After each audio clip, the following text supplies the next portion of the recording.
Bismillahirrahmanirrahim. Assalamualaikum warahmatullahi wabarakatuh.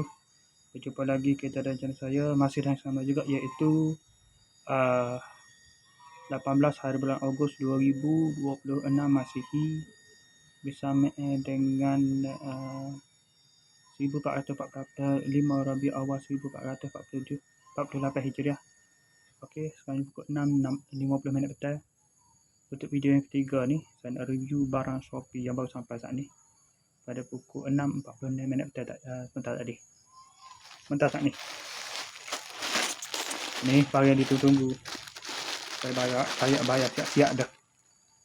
Moga apa keedah dah tu tak ada keedah COD tak ada ni.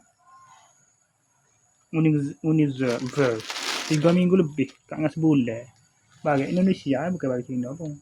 Jalan Kota Selatan nombor 48. Nama Pelabas Kaladras, Kecamatan Kaladras, Kota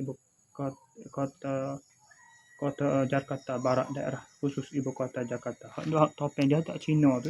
Kalau ada dekit tu. Metas apa pada 5 hari lah, 5 hari gitu. Tak dengan seminggu tu. Ni main dengan 3 minggu lebih. Okey, sekejap nak buka dah. Wah.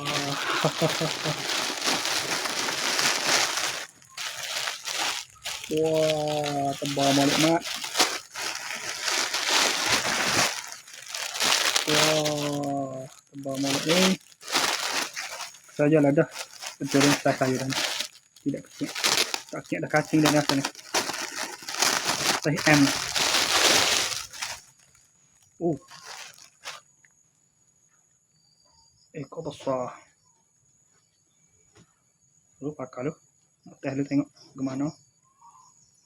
Wah, ni baru kita nilai. Kita atas pakai dulu.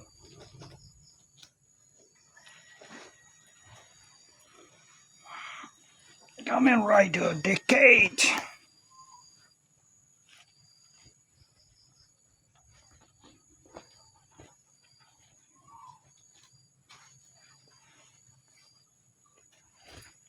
Baju padan tak? Seluar confirm padan.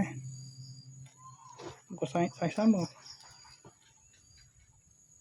Saiz sama muka.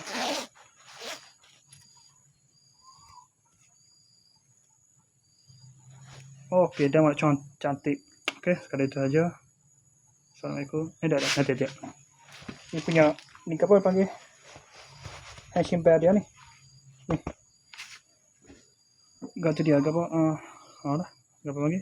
Decade driver. Okey, sekadar itu saja. Assalamualaikum. Jumpa lagi. Bye.